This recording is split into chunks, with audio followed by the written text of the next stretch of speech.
وعد الله الذين آمنوا منكم وعملوا الصالحات لا يستخلفنهم في الأرض كما استخلف الذين من قبلهم আল্লাহ রাব্বুল আলামিন বলেন,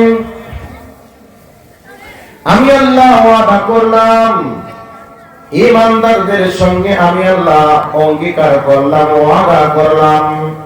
আমি একজন হুজুর বক্তা, আমি ওয়াদা করি, ওয়াদার খেলাফ করলে করতে পারি।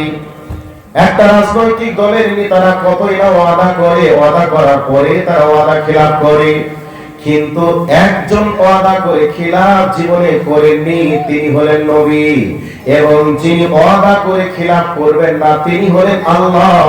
তিনি যা ওয়াদা করবেন পূরণ করতে পারবেন, সেই আল্লাহ পাক বলছেন, ওয়াদাল্লাহুল্লাযীনা আমানু মিনকুম, হে পৃথিবীর ঈমানদার বান্দা বান্দীরা, আমি আল্লাহ তোমাদের কাছে ওয়াদা করলাম, তোমরা যদি ঈমান আনতে পারো, তোমরা যদি নেক আমল করতে পারো, লা ইস্তাখলিফান্নাহুম ফিল আরদি, আমি আল্লাহ তোমাদেরকে জমিনের নেতা বানিয়ে দিব।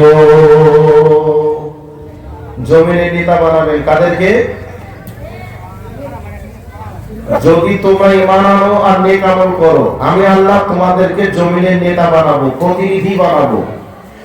এবার আপনারা বলবেন, মৌলভী সাহেব তোমাকে দেখতে যেমন মোটা লাগছে না, তোমার বুদ্ধিটা মোটা। এটা ভারতবর্ষ গণতান্ত্রিক একটা দেশ। এই দেশে যাদের জনসংখ্যা বেশি তারাই নেতা নেত্রী তৈরি করবে। তা তুমি কয় পার্সেন্ট আছো তা তুমি নেতা বানাবে? এ কথা তুমি বলছিলা কি মানা যায়? এ কথা বলবেন আপনারা, কিন্তু আমি বলছি এবার শুনে নেন। ভারতবর্ষেই মুসলিমরা একটানা 800 বছর রাজত্ব করেছে, ইতিহাসে আমরা জানি। তো মুসলমান তখন বেশি ছিল না, এখন বেশি আছে? হ্যাঁ, এখন বেশি আছে, তখন কম ছিল।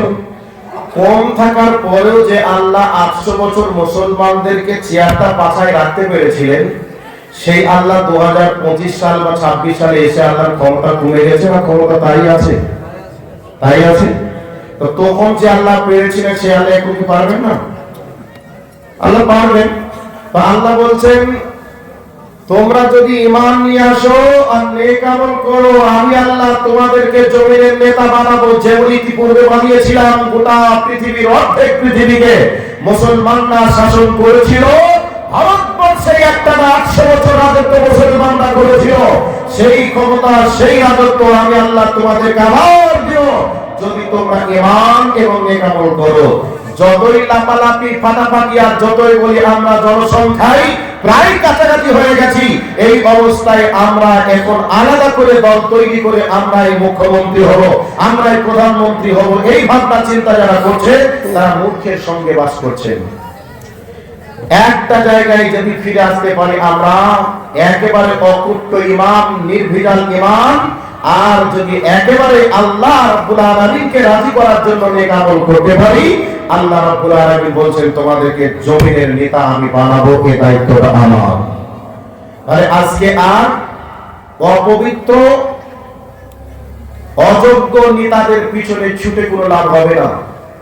যোগ্য নেতার পিছনে ছোটা লাগবে, আর যোগ্য নেতার পিছনে ছোটার পূর্বে আল্লাহ এবং আল্লাহ রাব্বুল আলামিনের জন্য আমাদেরকে নেক আমল আর অকুট্ট বিশ্বাস যদি নিয়ে আসতে পারি, এই দায়িত্বটা আল্লাহর হাতে রয়েছে। গোটা পৃথিবী আবার মুসলিমরা শাসন করতে পারবে। এবার বলবেন ঠিক আছে, বুঝলাম। এবার চলে আসুন আর একটা আয়াত দিই, এই আয়াতের দিয়ে মেইন জায়গাতে এসে গেছি, চলে আসছি এই আয়াতে। আল্লাহ রাব্বুল আলামিন বলছেন,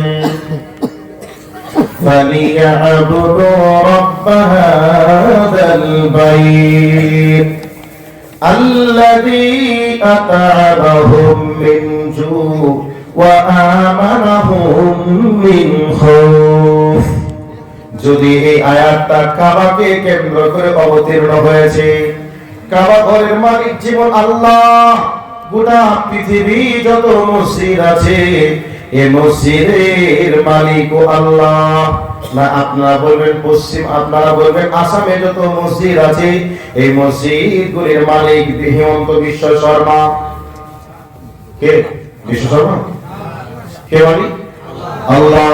আল্লাহ রাব্বুল আলামিন বলেন ফালিয়াবুদু রাব্ব হাযাল বাইত। আল্লাহ রাব্বুল আলামিন বলছেন, হে আমার বান্দারা, আমার ঘরে ঢুকে যাও আর আমারই তোমরা ইবাদত করো।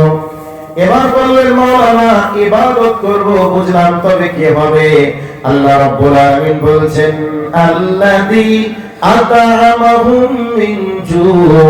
আল্লাহ রাব্বুল আলামিন বলছেন বান্দারে, তোমরা যদি আমার ঘরে ঢুকে যাও, তোমাদের যদি ক্ষুধা লাগে, আমি আল্লাহ তোমাদেরকে খেতে দিব, খাবারের ব্যবস্থা করব। আমাদেরকে এখন ভারতবর্ষের সরকার বলছে মুসলমানরা হলো করভুজি একটা প্রাণী, একটা জাতি। মুসলমানদের আধার কার্ড বাতিল করে দাও, ভোটার কার্ড বাতিল করে দাও, রেশন বাতিল করে দাও, মুসলমানরা আর স্থান পাবে না, মুসলমানদের রেশন না দিয়ে আর খেতে পাবে, এই কথা তারা বলছে। কিন্তু বন্ধুরে, আল্লাহ পাক বলছেন বান্দারে, আমার ঘর মসজিদে যদি তোমরা ঢুকে যাও, আমি আল্লাহ তোমাদের খাবারের প্রয়োজন হয়ে যাবে, আমি খাবার দিব। যদি আল্লাহ খেতে দেয়, খাবার দেয়, আমাদের আর নাগরিকের কি প্রয়োজন আছে? রেশনের কি প্রয়োজন আছে? কোন তো প্রয়োজন থাকার কথাও না। এবার আল্লাহ পাক বলছেন ওয়া আমানাহুম মিন খাউফ। আল্লাহ রাব্বুল আলামিন বলছেন বান্দারে, যখন তোমাদেরকে মারবো কাটবো বলে হুমকি দেবে, ভীত সন্ত্রস্ত করে তুলবে, আমি আল্লাহ ওই অবস্থায় তোমাদেরকে নিরাপত্তা দান করব। একটা উদাহরণ দিই, এতগুলো মানুষ আমার উপরে রাগ করলে রাগান্বিত হয়ে বলছে শালাকে বাঁধ, পশ্চিমবঙ্গ থেকে এসে বড় বড় লেকচার দিচ্ছে, বাঁধ আর পিঠ। এখন এই অবস্থার খবরটা সাথে সাথে আপনাদের মুখ্যমন্ত্রীর কানে চলে গেছে। মুখ্যমন্ত্রী সাথে সাথে আপনাদের থানার এসপি কে ফোন করছে, এসপি সাথে সাথে আপনার গ্রামের পঞ্চায়েত প্রধানকে ফোন করছে, আর প্রধান সাথে সাথেই ওবায়দুর রহমান ফাইজি সাহেবকে ফোন করছে। কি খবর? তো বলছে আরে এবাদুল্লাহ যেমন তেমন লোক নেবে, ও এসেছে কলকাতা থেকে, সত্য এই কথা জানি আমরা, কিন্তু এখনই হেমন্ত শর্মা ফোন করলো, যদি মেরেছিস তার খবর আছে, তোদের জাত গোষ্ঠী পর্যন্ত একবার উদ্ধার করে দিবে।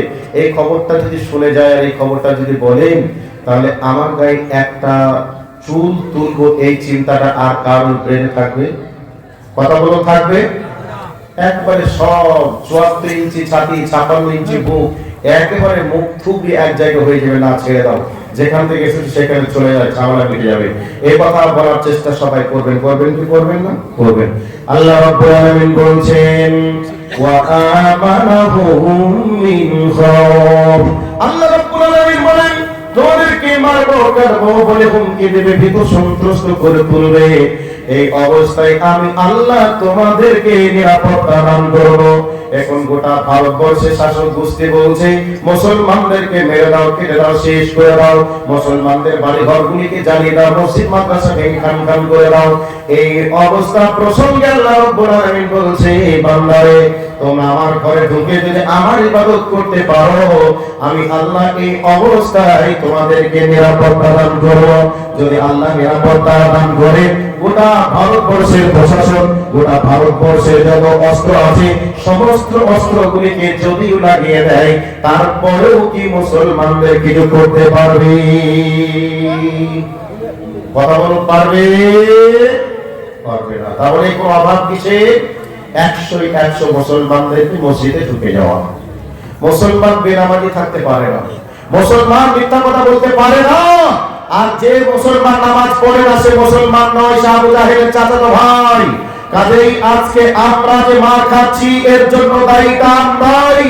আজকে আমরা আল্লাহর ঘর ছেড়েছি, আল্লাহর ইবাদত ছেড়েছি, আল্লাহর সঙ্গে আমাদের সম্পর্ক নষ্ট হয়ে গেছে।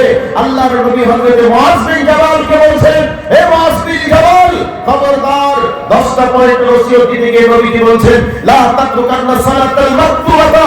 নবীজি বলছেন, হে মুআয বিন জাবাল, খবরদার ইচ্ছাকৃতভাবে এক ওয়াক্তের ফরজ নামাজ ত্যাগ করিও না। যদি ফরজ নামাজ ত্যাগ করো, তাহলে আল্লাহর সঙ্গে তোমার সম্পর্ক থাকবে না, কেটে যাবে। আজকে আমরা মুসলমান শতকরা, আমার সিলেটের ভাই সাইদুর রহমান ওবি সাহেব উনি বলছিলেন যে শতকরা 97% ছেলে মেয়ে স্কুলে পড়ে, 3% ছেলে মেয়ে মাদ্রাসায় পড়ে, আমাদের টার্গেট 3% ছেলেদেরকে দিয়ে 97% এর কাছে কি করে ইসলাম পৌঁছানো যায় তার টার্গেট রাখা। এই কথা উনি বলেছেন, সত্যি বাস্তব বলেছেন। তবে আজকে বর্তমান পজিশনে আমি বলছি শতকরা 92% মুসলিম আমরা বেনামাজি, আবার যারা 8% নামাজি তারা আবার অনেকে রাসূলের পদ্ধতিতে পড়ে না, আবার যদি কেউ রাসূলের পদ্ধতিতে পড়ে অনেকেই হালাল এবং হারামের সঙ্গে মিক্স হয়ে আছে। তাহলে শতকরা নির্ভেজাল ঈমানদার আল্লাহওয়ালা লোক কত% আছে? আজকে আল্লাহর সঙ্গে ধোঁকাবাজি, আল্লাহর সঙ্গে গাদ্দারি, আল্লাহর সঙ্গে বাটপাড়ি করার কারণে আজকে আমাদের উপরে এই জুলুম অত্যাচার এসেছে। এই জুলুম অত্যাচারের হাত থেকে বাঁচার জন্য একটা জায়গায় যদি আমরা সবাই ঢুকে যাই, সেই জায়গার নাম আল্লাহর ঘর মসজিদ। এই যে সামনে রমজান মাস আসছে, আমরা সবাই মসজিদে ঢুকবো এই চিন্তা চেতনায়। যেমন ফজরের সালাতে রমজান মাসে জামাতে নামাজ হয়, এরকম যদি 12 মাস 5 ওয়াক্তের নামাজ হয়, আর এভাবে যদি গোটা পৃথিবী মুসলিম আল্লাহর সঙ্গে কানেক্ট করে, গোটা পৃথিবী আল্লাহ রাব্বুল আলামিন একবার ইসলামের জন্য কবুল করবে, গোটা পৃথিবীতে ইসলামের পতাকা পথ করে উঠবে। এমন কোন মায়ের বেটা থাকবে না মুসলিমদের দিকে আঙুল তুলে কথা বলতে পারে। সেই দিনটা আসবে তখনই যখনই 100 আল্লাহর ঘর মসজিদে যেতে পারবো। এখন মসজিদ ভাঙছে আর আমরা বলছি সারা আল্লাহর ঘর মসজিদ ভাঙলো। আরে ভাই, তুমি তো মসজিদটাকে আগেই বন্ধ করে দিয়েছো, সে ভাঙবে না কি করবে? ও মসজিদে তুমি তো যাও না, তোমার তো প্রয়োজন নেই, তাহলে ওই মসজিদটাকে রেখে কি করবে? কাজে আমাদের এখন প্রয়োজন কি? আল্লাহর ঘর মসজিদে যাওয়া। সম্মানিত উপস্থিতি, আমার কাছে খবর আসলো যে মা বোনরা এসেছেন, ওনাদের দিকে লক্ষ্য রেখে কিছু কথা বলতে হবে। বলবো, অবশ্যই বলবো। তো আপনারা